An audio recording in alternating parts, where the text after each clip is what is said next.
Para seu conforto e qualidade, ajuste agora as cores e o som do seu equipamento.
História do Oscar. Os primeiros 50 anos.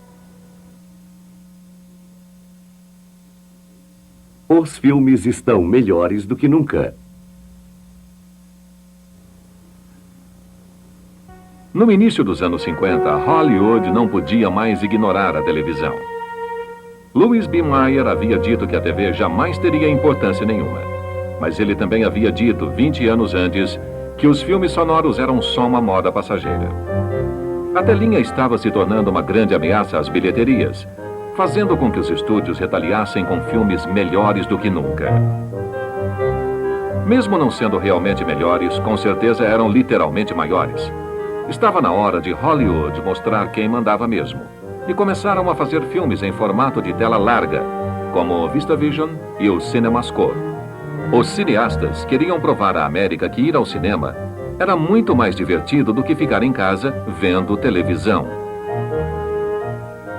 Ironicamente, em 1952, o cinema deu aos índices de audiência da televisão o maior impulso até então, quando a NBC transmitiu pela primeira vez ao vivo a cerimônia de entrega do Oscar. Vencedores do Oscar de 1952.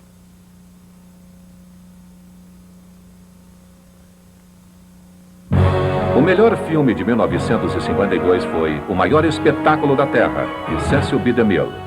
DeMille havia conquistado a reputação de rei dos grandes épicos bíblicos. Portanto, filmar um circo pode ter parecido uma pequena mudança para o homem que interpretara a si mesmo, alguns anos antes, em Crepúsculo dos Deuses. O espetáculo de 2h30 estreou no New York Radio City Music Hall e fez uma fortuna para a Paramount da noite para o dia. Na verdade, nada mais em Hollywood conseguiu aproximar-se do sucesso de O Maior Espetáculo da Terra, mas uma superprodução do homem que praticamente inventara as superproduções. Assim como com Spielberg anos depois, os críticos adoravam falar mal dos filmes de DeMille, porque traziam muito dinheiro para qualquer cineasta. O filme foi indicado para 5 prêmios da Academia, e além de ganhar o de melhor filme, também conquistou o de melhor roteiro.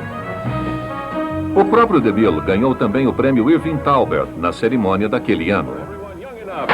It's a never before, never again cavalcade of stars such as only Cecil B. DeMille could have assembled. In the story of the flesh and blood people and passions behind the marvels of the circus, including Charlton Heston, who fights to keep the greatest show on the road. And James Stewart as the runaway, hiding secret sins behind a clown's makeup. See the greatest disaster scene ever screened when the circus reels under the terrific impact of shattering calamity.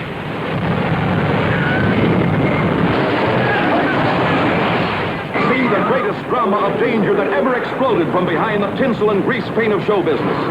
As the jungle's wildest beasts run amok, spreading panic and peril. See the greatest show on earth. There's never been anything that even approaches the drama, the glamour, the star-spangled glory of Cecil B. DeMille's Academy Award-winning entertainment masterpiece, The Greatest Show on Earth. Mas o filme que conquistou a crítica foi muito menos espetacular. Um drama em preto e branco que se desenrolava no Velho Oeste, chamado Matar ou Morrer. O produtor Stanley Kramer, a princípio queria Marlon Brando ou Montgomery Clift no papel principal. Mas o homem que estava pagando essa produção independente, um rico plantador de alfaces que tinha algumas ideias próprias, queria Gary Cooper. O dinheiro sempre vence em Hollywood, e Gary Cooper ficou com o papel de xerife. Fred Zinnemann dirigiu o filme, que também contava com uma linda estrelinha que era nova na cidade, Grace Kelly. The judges left town, Harvey's quit, and I'm having trouble getting deputies. People gotta talk themselves into law and order before they do anything about it. Maybe because down deep they don't care. They just don't care. I think you better go while there's still time. It's better for you and it's better for us. Amy. I mean it. If you won't go with me now, I'll be on that train when it leaves here. I've got to stay. Why must you be so stupid, Will? Have you forgotten what he is? Have you forgotten what he's done to people? Have you forgotten that he's crazy? Don't you remember when he sat in that chair and said, "You'll never hang me, I'll come back. I'll kill you, Will Kane. I swear it, I'll kill you." A terror-stricken town left him to face 4 killers, single-handed, at high noon.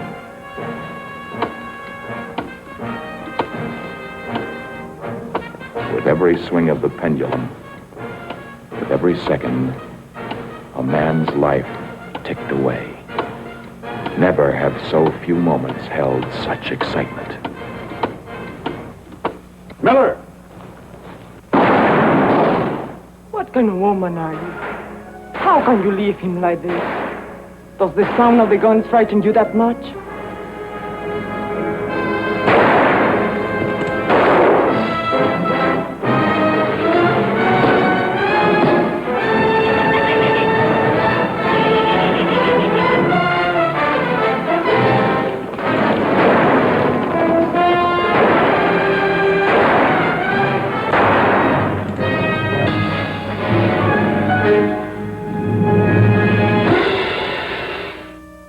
John Ford finalmente conseguiu dinheiro com a Republic Pictures, o pequeno estúdio que fizera bonito com Iwo Jima, o Portal da Glória, para ir à Irlanda fazer mais um filme com John Wayne. Desta vez, o projeto chamava-se Depois do Vendaval, uma história de amor com Maureen O'Hara, que por algum motivo os maiores estúdios da cidade achavam que não ia dar certo. I'd like to tell you about The Quiet Man. He's John Wayne in a picture you'll soon be cheering. It's the story of Sean Thornton, a right-intended man who came from America to forget his past in Innisfree. There he met a fiery red-headed lass, and the village marriage broker went to work. That's a pretty bonnet you have on. Bonnet? Don't you be talking to me about bonnets. After leaving mine stuck up there like a... Easy now. Have the good manners not to hit the man until he's your husband and entitled to hit you back. Then her bully of a brother, Red Will Danaher, refused to pay her rightful dowry.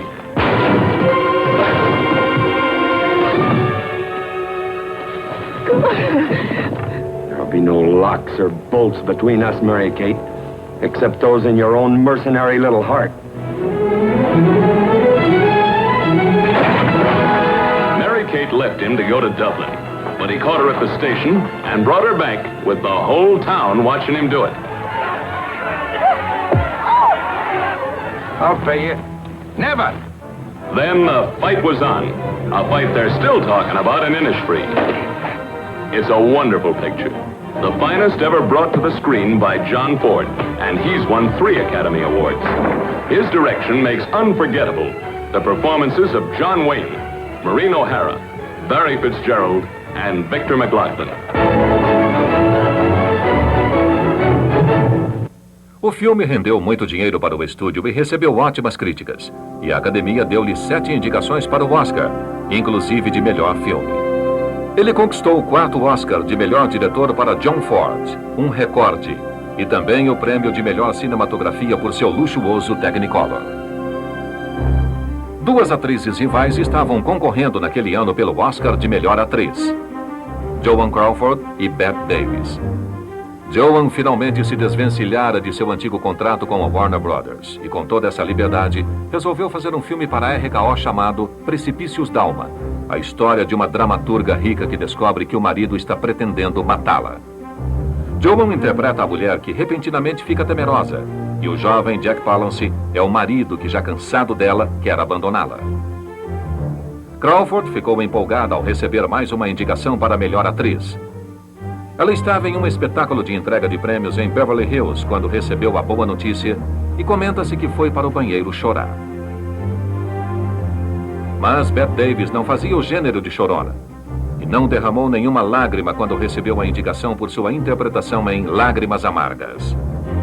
Seguindo a tendência do Crepúsculo dos Deuses de alguns anos antes, era mais um daqueles dramas reveladores das verdades a respeito de uma estrela decadente de Hollywood.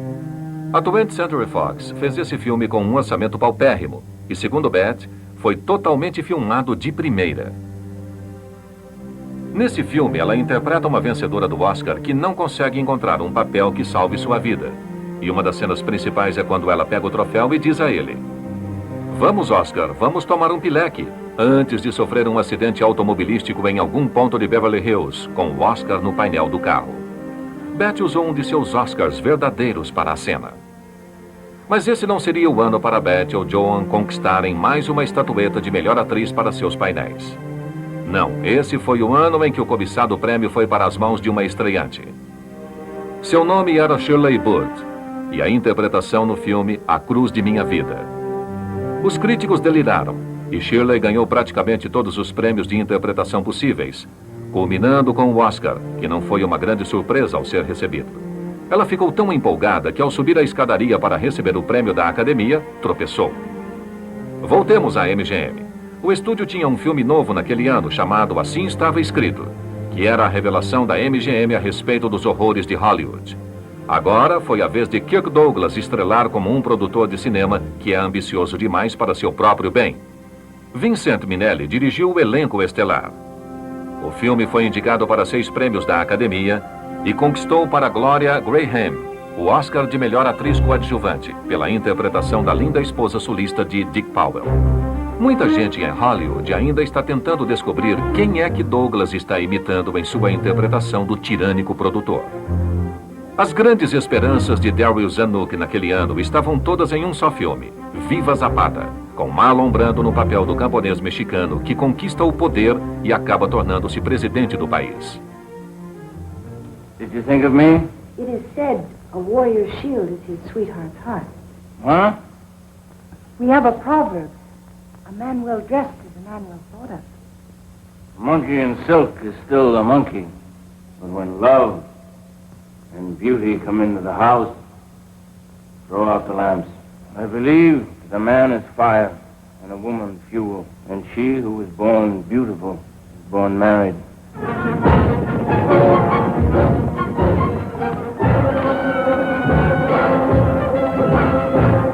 Out of an era of romance and high adventure comes Zapata, last of Mexico's spectacular men of horseback, who loved and tamed the proud Josefa. What are you worried about? We'll find a good piece of land someplace. And we'll settle down. You'll raise horses, you'll raise melons, and you'll raise meat. And I'm buying 2 new dresses, both white. I'll go to sleep. I don't want to sleep. It's Marlon Brando as the tiger who won a continent. Jean Peters as the beauty whose heart he captured. Anthony Quinn and a cast of thousands. I must do what is needed. Emiliano, don't go. Send someone else. Don't go, I beg you. Emiliano, don't.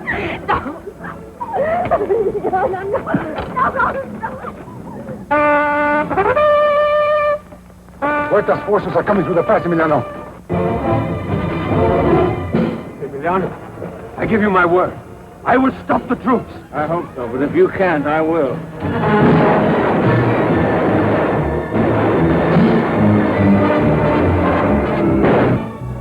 Orlando recebeu mais uma indicação para melhor ator.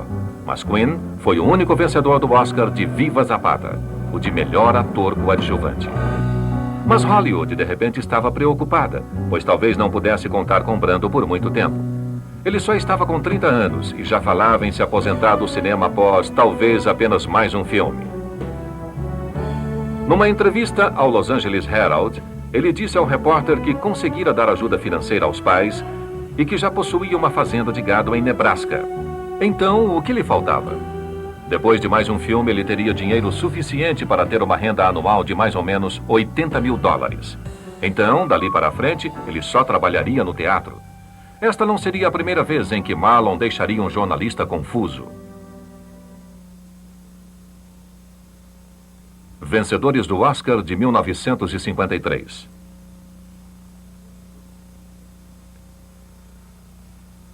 Joan Crawford aceitara o principal papel feminino de A um Passo da Eternidade, mas resolveu que não gostava do figurino e voltou atrás.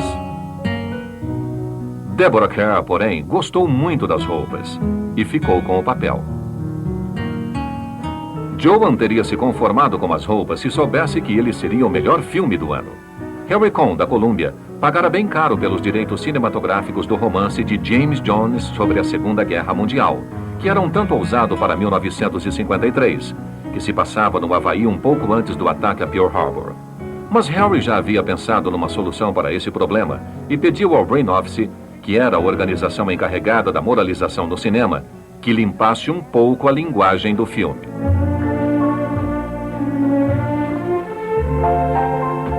Hi. You busy?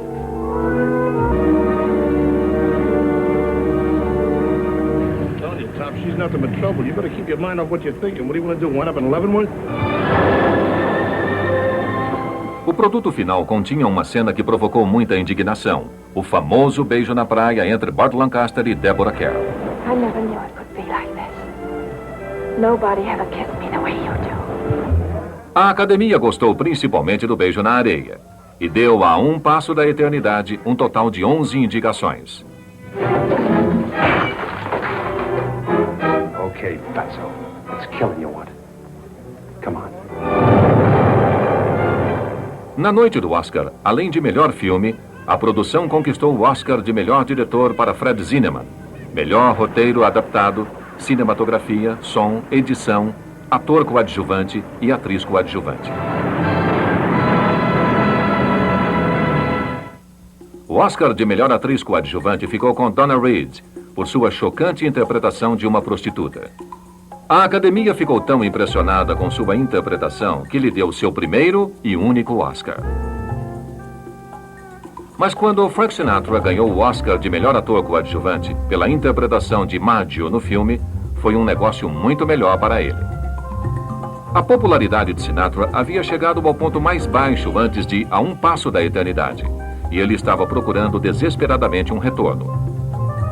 Ele havia até oferecido pagamento a Harry Cohn, pelo papel que fora originalmente oferecido a Ellie Wallace. Mas foi sua esposa Ava Gardner que, segundo dizem, conseguiu convencer Cohn a lhe dar o papel, e Frank conseguiu o retorno com o qual estava sonhando tanto. E também na hora certa. O casal se separou pouco depois. 1953 também foi um ano movimentado para a própria Ava Gardner, que fez ao todo 4 filmes. Entre eles, A Bela e o Renegado, um western sexy, dirigido pelo pai de Mia Farrow, John, e coestrelado por Anthony Quinn e Robert Taylor. Um outro foi A Roda da Fortuna, um musical de Vincent Minnelli, estrelado por Fred Astaire e Sid Charisse. A mais famosa interpretação de Ava naquele ano foi em Mogambo, um remake do filme Terra de Paixões, de 1932, com Clark Gable novamente no papel principal. Mogambo, the new word in motion picture entertainment. Mogambo, unforgettable adventure in untamed Africa. Africa, known for centuries as the white man's graveyard. Yet into its veldt and mountains went a crew of actors and technicians determined to return with the motion picture different, unlike anything ever brought to this screen. Clark Gable, in his best role since Gone with the Wind, Ava Gardner. more beautiful and more exciting than you've ever seen her. Grace Kelly, playing a part every woman secretly understands. The heat and fury of the jungle tears the veneer of civilization from these women, one from the high life of society, the other from the nightlife of New York. No holds are barred as they fall in love with a man who lives for adventure. You can be nice and sweet when you want to, can't you? How do you know? Maybe you spoke too soon. I warn you. I'm looking, I'm searching, I really am. I'll look with you for a little while. What would give her the right to say things like that? She saw us that day when we walked up on the porch. You must forget that it ever happened. It was just, well, it was nothing. You want me to forget it? That's why you changed your mind about taking us on this trip. Plus the fact that you're not in love with your husband. You mustn't say that. You are stuck, aren't you? Once and for all, You're jealous. Shouldn't you examine your own emotions in that light? Look, don't worry about me. I could be pea green with jealousy, and I couldn't be hecked up any worse than I am already. It's you we want to worry about. You know, this is no Sir Galahad who loves from afar. This is a two-legged boa constrictor. John Ford dirigiu esta versão, que valeu indicações da Academia para Grace Kelly e Ava Gardner. Frank pode ter ganho seu próprio Oscar naquele ano, mas a senhora Sinatra não conseguiu o dela. Enquanto a MGM estava usando o velho e antiquado sexo para vender Mogambo, a 20th Century Fox tentava apresentar uma novidade. Chamava-se CinemaScope, e foi a solução de Darius Zanuck para o grande problema que não acabava mais: a televisão. Com o CinemaScope, os filmes ficaram subitamente mais largos do que nunca, pois eram filmados com um novo tipo de lente. Os filmes em CinemaScope só podiam ser exibidos em telas especiais, que eram muito mais largas que as antigas. O poderoso chefão do cinema resolveu que, para exibir sua nova invenção, precisava de um grande filme. In my opinion, CinemaScope is the most remarkable development in the world of entertainment in the last 20 years. Every picture we produce henceforth will be filmed in this revolutionary CinemaScope process. When we purchased the Lloyd C. Douglas best-selling novel, The Robe, and selected it as the first CinemaScope production, we believed it was the greatest and most important story of this generation.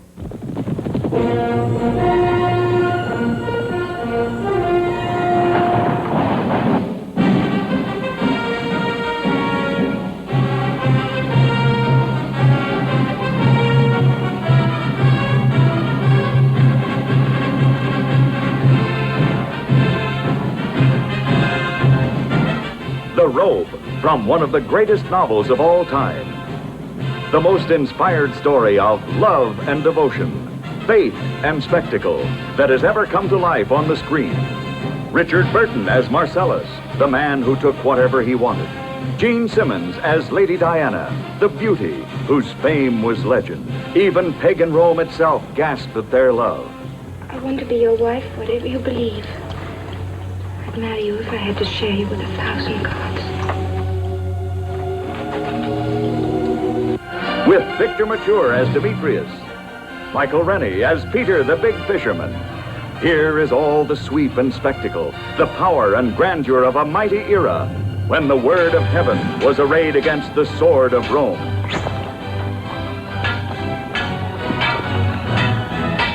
You will see the treachery spawned by a handful of silver, the day of Golgotha, the glory that was Rome, the invincible legions, the love that defied an empire, the torture of Demetrius, intrigue and revolt.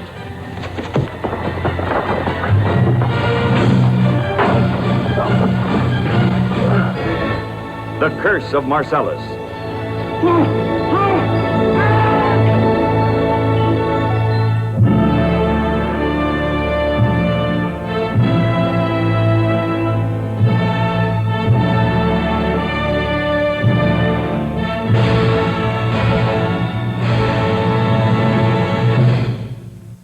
E para a estreia desse filme enorme em seu formato gigantesco, haveria lugar melhor do que um dos maiores cinemas de Hollywood.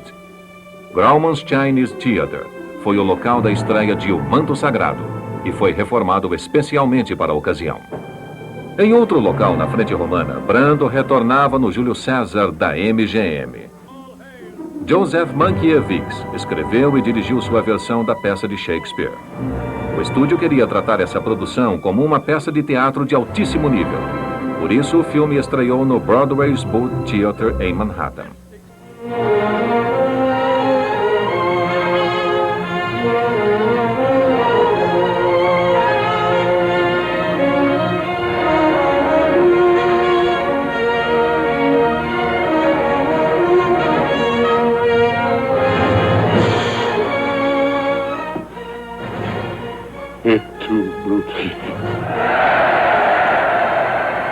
Hear the words that have echoed through the ages. Friends, Romans, countrymen, lend me your ears. I come to bury Caesar, not to praise him. There is a tide in the affairs of men, which taken at the flood leads on to fortune.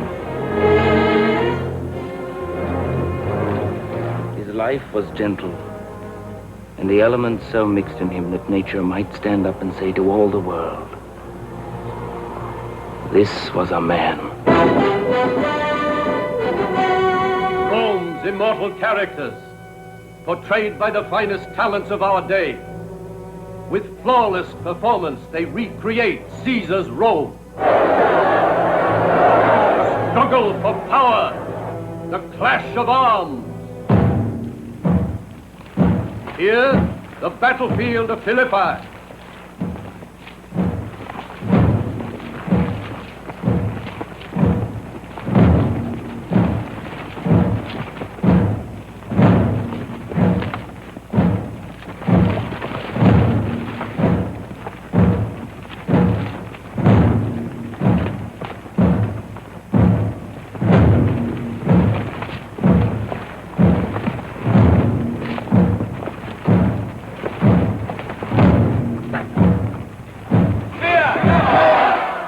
Indicado para 5 Oscars, inclusive mais uma indicação de melhor ator para Brando, Júlio César só ganhou o Oscar de melhor direção artística.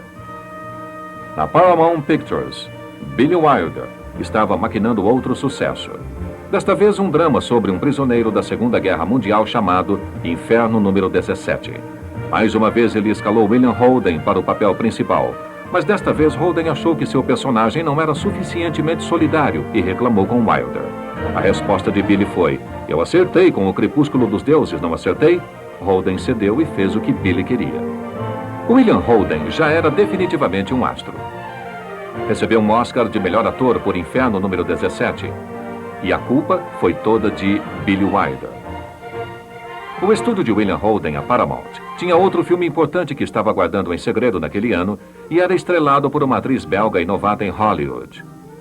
Audrey Hepburn estava com apenas 21 anos quando foi descoberta em Monte Carlo e escalada para uma peça da Broadway.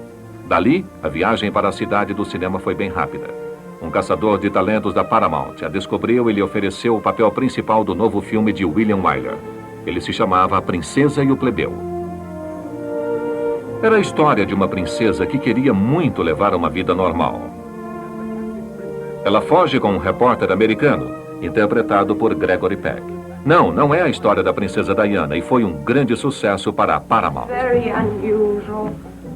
I've never been alone with a man before, even with my dress on.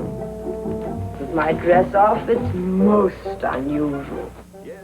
Mas o conto de fadas não ficava por aí. Audrey acabou ganhando o Oscar de melhor atriz daquele ano, no primeiro filme de sua carreira. Why don't we do all those things together? But don't you have to work? Work? No. Today's going to be a holiday.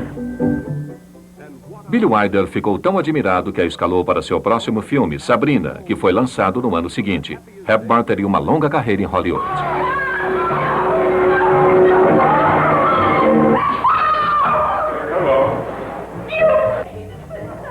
Fun on the run, as the princess gives Greg a regal and highly illegal scoot-around. and you'll be there to share the excitement of the wildest escapade that ever set the Eternal City on its ear.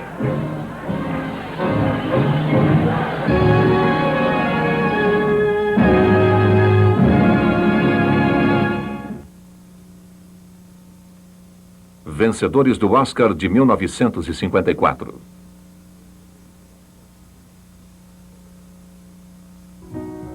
Na cerimônia de entrega do Oscar de 1954, a futura realeza, indicada para o Oscar de melhor atriz, Grace Kelly, apareceu mais glamurosa do que nunca, e os fotógrafos tiveram um dia de glória.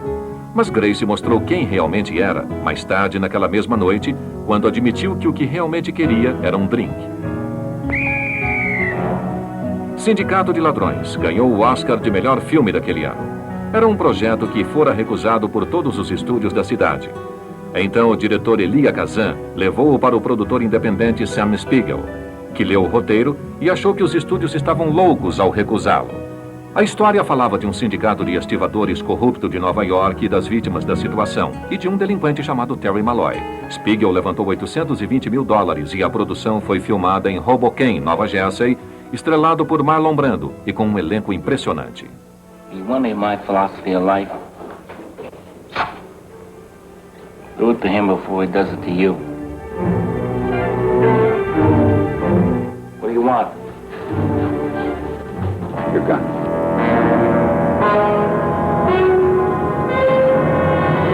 We got the baddest piers and the baddest harbor in the world. Everything moves in and out, we take our cut.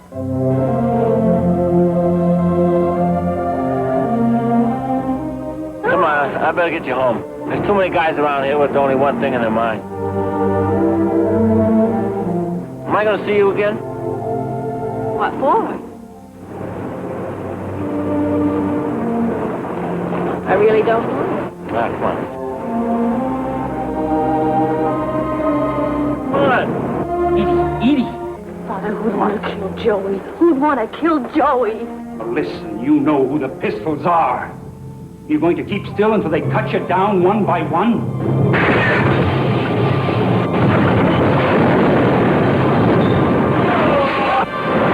Get a doctor! Stay away from me!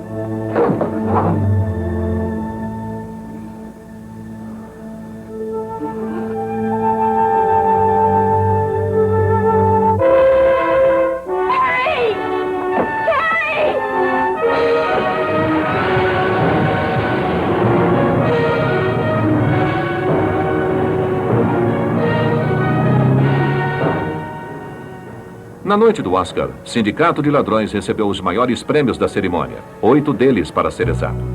Além de ganhar o Oscar de melhor filme, Marlon finalmente conquistou sua estatueta de melhor ator, depois de ter recebido 4 indicações seguidas.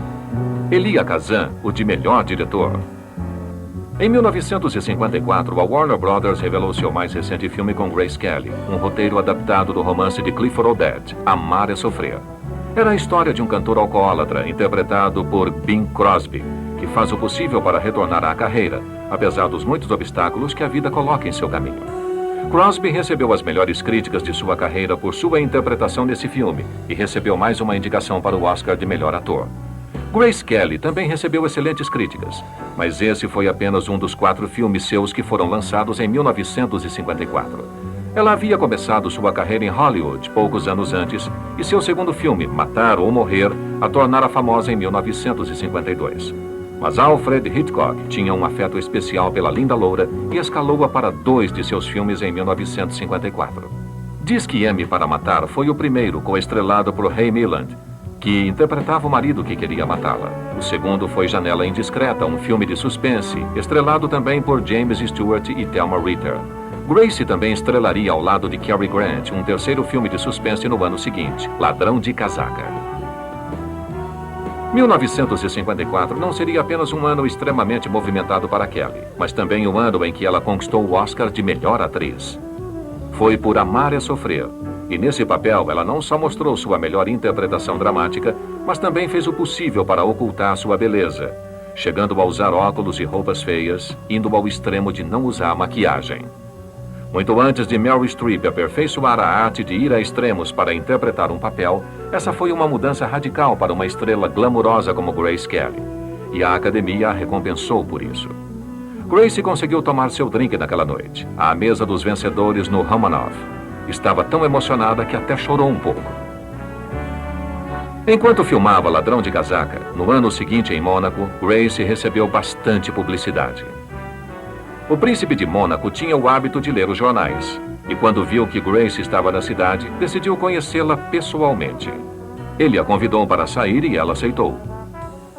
Uma coisa foi levando a outra, e quando Hollywood percebeu, ela estava estrelando seu último filme, Alta Sociedade, um remake musical de Núpcias de Escândalo.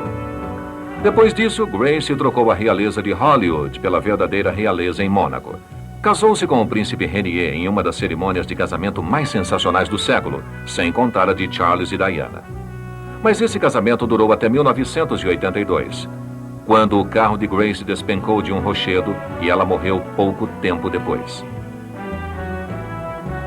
Enquanto isso, Judy Garland, a antiga atriz do elenco da MGM, não estava mais neste estúdio.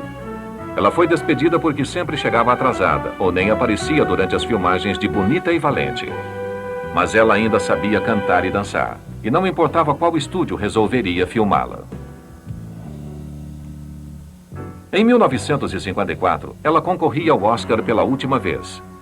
Desta vez pela versão atualizada da Warner de Nasce uma Estrela, co-estrelado por James Mason. O estúdio fez uma estreia de gala no Pantage Theatre em Hollywood. E foi a primeira vez em que toda a badalação que cercava uma estreia foi transmitida ao vivo pela televisão. Todos os grandes astros de Hollywood apareceram, e os índices de audiência foram tão bons que houve reapresentação na noite seguinte. Os críticos falaram bem do filme, mas as plateias não pareciam muito ansiosas por ver o mais recente musical de Garland, e a renda não foi grande.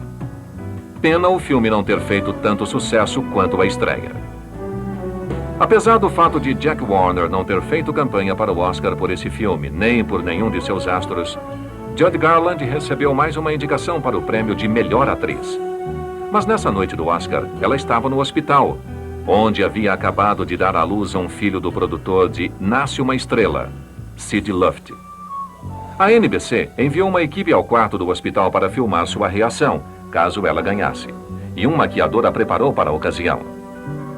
Mas no momento em que o nome de Grace Kelly foi anunciado como a vencedora, a equipe da TV rapidamente se retirou, deixando Judy totalmente sozinha e maquiada para um discurso de agradecimento que jamais faria. Mas Judy não foi a única veterana a se decepcionar nessa noite do Oscar. Humphrey Bogart também fora indicado mais uma vez para o Oscar, por um filme que Harry Cohn sabia que iria fazer muito pela Columbia Pictures, A Nave da Revolta. Era mais uma versão cinematográfica de uma peça vencedora do prêmio Pulitzer. Humphrey Bogart interpreta Kig, um capitão paranoico e odiado que gosta de rolar um par de bolinhas de prata na mão. We have to maneuver for the safety of the ship. Mr. Merrick, if you question my decisions once more, I'll order you off this bridge. Captain, I'm sorry, but you're a sick man. Embora A Nave da Revolta tenha recebido 6 indicações, inclusive a de melhor ator para Bogart, não ganhou nenhum Oscar. Vencedores do Oscar de 1955.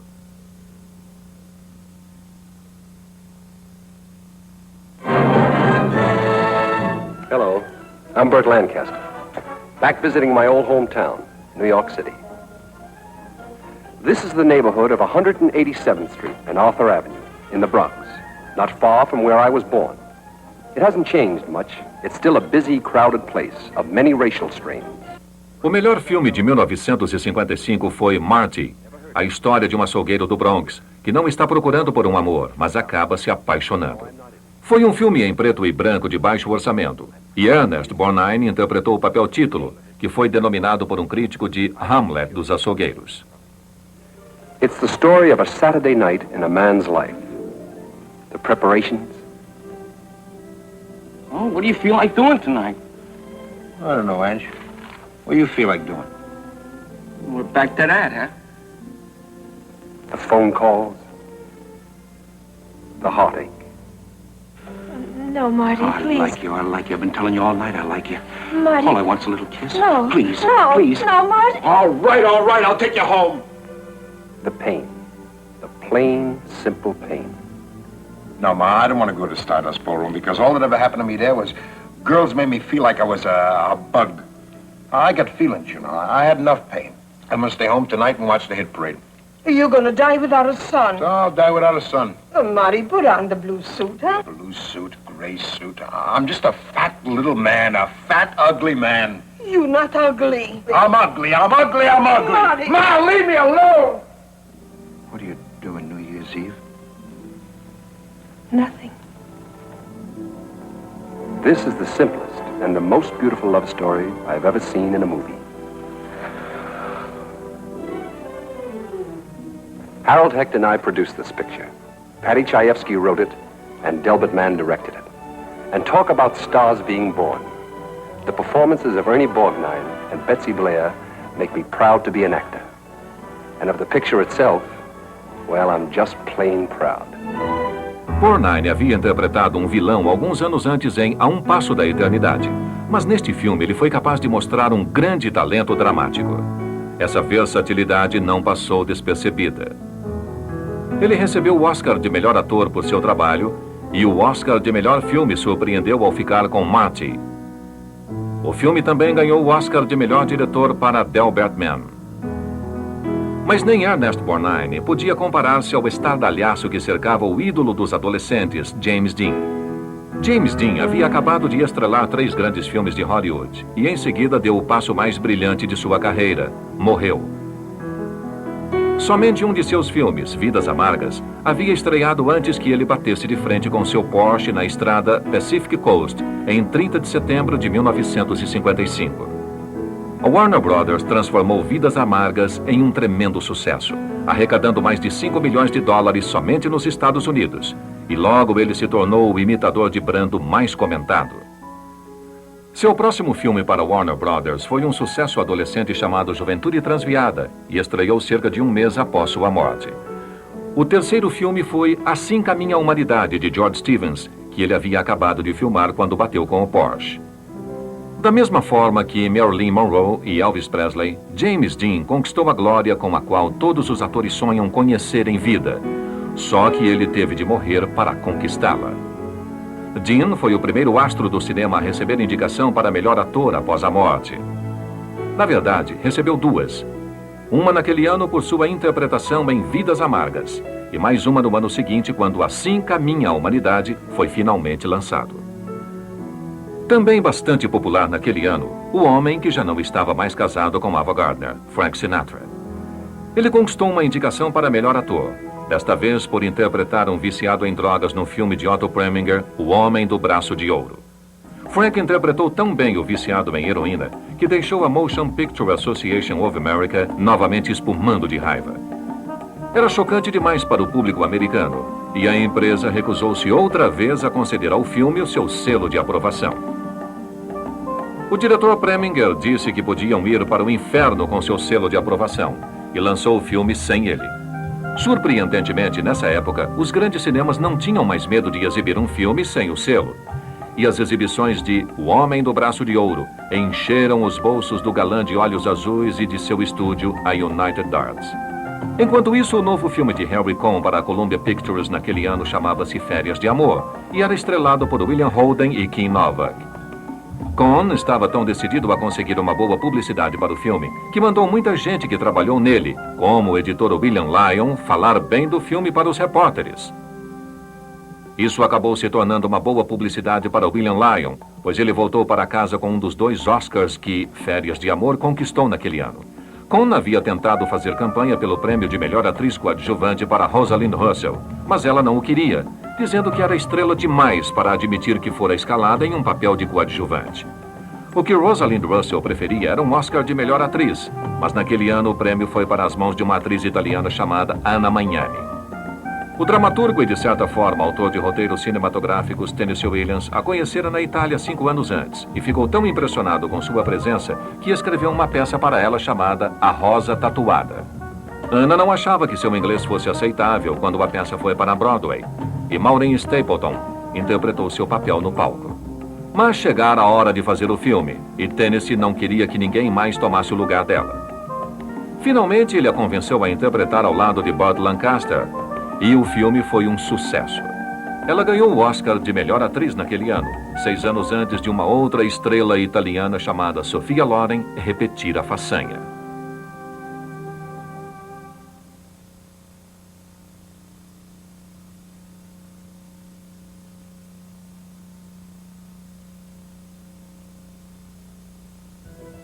Os anos 50 haviam chegado à metade, e embora o cinema nunca mais recuperasse toda a audiência que havia perdido para a televisão, não estava exatamente à beira da extinção.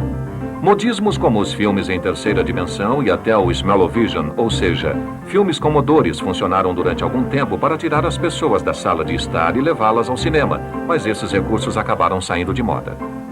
Por fim, a Cidade do Brilho descobriu que tudo o que era velho voltara a ser novo.